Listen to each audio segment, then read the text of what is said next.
This is a training video for use of the InterX 5002 professional device, chronic treatment and treatment planning. This person's come in and has had chronic pain for a number of weeks, maybe months.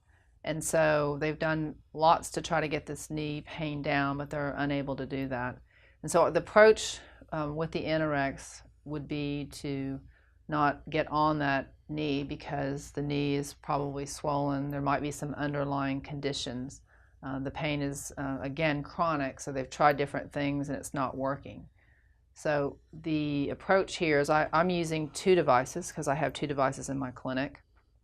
And so I'm going to treat above the knee. So I'm going to pad above the knee because it's still the same spinal root. The spinal root of L3, L4 crosses over and is up into the thigh. So I'm going to place a device proximal to the point of pain, which is the medial knee, and I'm going to turn that on until it's comfortable for the patient. So they are getting an indirect stimulation to the knee, but not actually getting on the knee. Oftentimes when we treat directly on the knee, what we found in the clinic is that it might swell up the knee or something else because there's underlying conditions.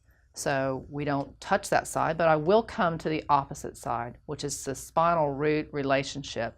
So I'll come to the actual mirror image of where the pain is on this side, the medial knee. So I'm going to turn my device on, and on chronic it defaults to 60 Hertz.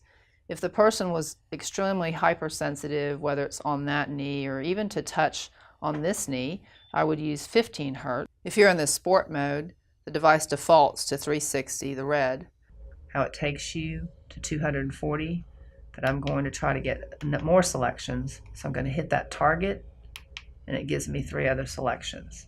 If you've viewed the acute or the subacute videos, you'll know the technique of scanning in columns. So we scan over the area of pain and around the area of pain. In addition to just targeting in this area, there's an expanded treatment for a chronic knee would, again, how I went to the L3, L4 dermatome to the opposite side, I would actually scan the device up this direction through the L3, L4 dermatome of the actual opposite side.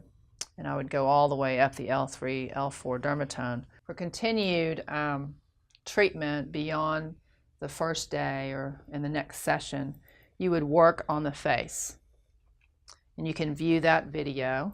And so oftentimes we treat the face to get a very effective change on the knee. So that would be second session. And then you could also take your pad, if you have a second device, and pad that L3, L4 lumbar spine to get change. And then again, the person probably would want you to treat their knee, but again, if they're still too tender, you would want to work the opposite side. Eventually, you'll want to get on that knee, and that would be usually with dynamics. So when they get up to stand up. This concludes the video for the InterX 5002 professional device, chronic treatment and treatment planning.